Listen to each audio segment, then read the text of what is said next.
Menurut Undang-Undang Nomor 20 Tahun 2003 tentang Sistem Pendidikan Nasional, jalur pendidikan di Indonesia itu dibagi menjadi 3 bagian, 3 jalur pendidikan, yaitu jalur pendidikan formal, jalur pendidikan non formal, dan jalur pendidikan informal.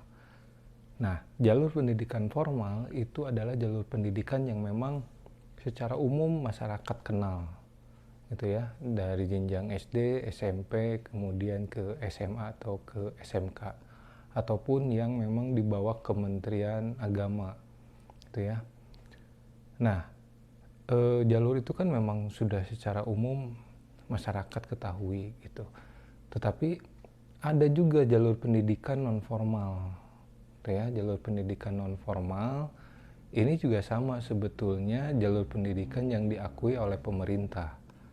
Nah, biasanya di jalur pendidikan non formal itu salah satunya adalah Pusat Kegiatan Belajar Masyarakat atau PKBM, gitu ya, di mana lulusannya itu untuk yang setara SD itu nanti mendapatkan ijazah setara dengan SD formal, gitu ya.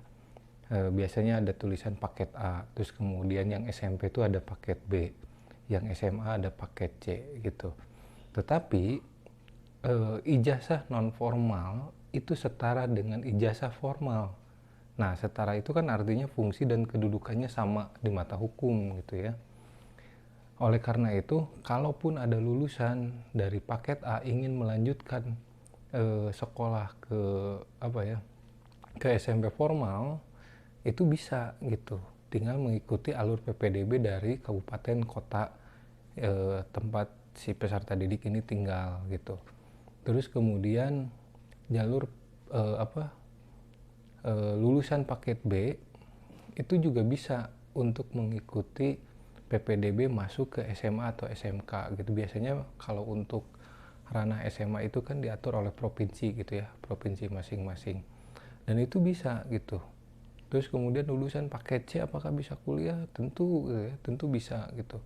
Dan itu kita bisa mengikuti SNPTN. Nah, SNPTN ini kan didaftarkan oleh masing-masing lembaganya gitu. Terus kemudian juga bisa mengikuti UTBK ya, atau biasanya itu SBMNPTN gitu ya, itu bisa gitu. Nah, jadi sebetulnya mah untuk tahun 2002 ini lulusan dari sekolah formal ataupun non formal sebetulnya mempunyai kesempatan yang sama gitu ya. Tidak ada perbedaan yang signifikan lah ya dalam hal hak peserta didik gitu. Nah, yang membedakan adalah masalah pembelajaran. Di non formal itu mungkin lebih fleksibel dan menitik beratkan terhadap keterampilan fungsional gitu. Terus kemudian tidak dibatasi juga oleh usia. Kalau di formal kan dibatasi usia gitu ya. Kalau di non formal itu siapapun gitu ya, dari umur berapapun, walaupun dia bukan usia sekolah, itu tetap bisa melanjutkan gitu. Nah, kemarin tuh sempat ada yang nanya gitu ya, boleh nggak saya bisa langsung ke kelas akhir gitu ya, ke kelas 6 atau ke kelas 9 atau ke kelas 12 gitu. Nah, secara aturan itu nggak bisa, kecuali si peserta didik ini pernah putus sekolah ya, dibuktikan dengan rapot yang sudah dia punya. Kalau misalkan dia pernah putus sekolah di kelas 11 ketika mau naik ke kelas 12, nah artinya dia bisa langsung melanjutkan ke kelas 12 gitu ya, dibuktikan dengan rapot tadi gitu. Jadi nggak bisa kalau misalkan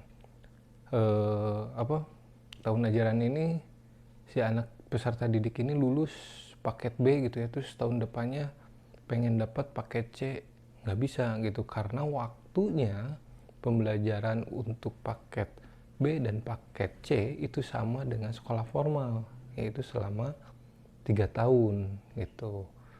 Jadi kalaupun ada yang menawarkan di luar sana gitu ya, bahwa tidak usah sekolah, kemudian tidak usah mengerjakan tugas, tidak usah terlibat di dalam kegiatan lembaga gitu ya, itu fix itu penipuan gitu ya, karena lembaga-lembaga pendidikan non formal itu sama dengan sekolah formal, harus melaksanakan pembelajaran yang terstruktur dan berjenjang.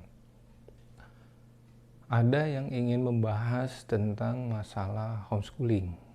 Kan kita bahas bahwa jalur pendidikan di Indonesia itu menurut sistem pendidikan nasional itu kan dibagi 3, ada formal, non formal, dan informal. Homeschooling itu masuk ke dalam jalur pendidikan informal. Itu artinya jalur pendidikan yang memang dilaksanakan oleh keluarga atau lingkungan secara mandiri gitu. Jadi setiap keluarga atau lingkungan-lingkungan tertentu itu bisa membuat kurikulum, membuat pembelajaran untuk anaknya gitu ya. Kalau keluarga itu orang tuanya mendesain kurikulum bagaimana si anak ini belajar gitu ya, bagaimana si anak ini mendapatkan pendidikan gitu ya menurut versi orang tuanya gitu. Tetapi kan karena kalau setiap keluarga semuanya membuat kurikulum, itu kan tidak ada standar jadinya, berbeda satu sama lainnya gitu ya. Oleh karena itu, lulusan informal ini bisa diakui setara dengan lulusan formal dan non formal ketika dia lulus dari ujian yang memang secara nasional itu menjadi standar gitu. Nah, biasanya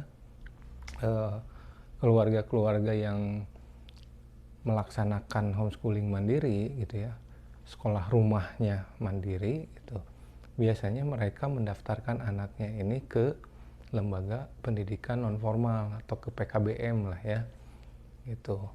Jadi nanti ketika dia didaftarkan dari lembaganya itu ada proses asesmen, terus kemudian layak atau tidaknya untuk mengikuti ujian gitu. Nanti ketika mengikuti ujian tetap ijazahnya adalah ijazah lembaga pendidikan non formal, paket A, paket B, atau paket C gitu.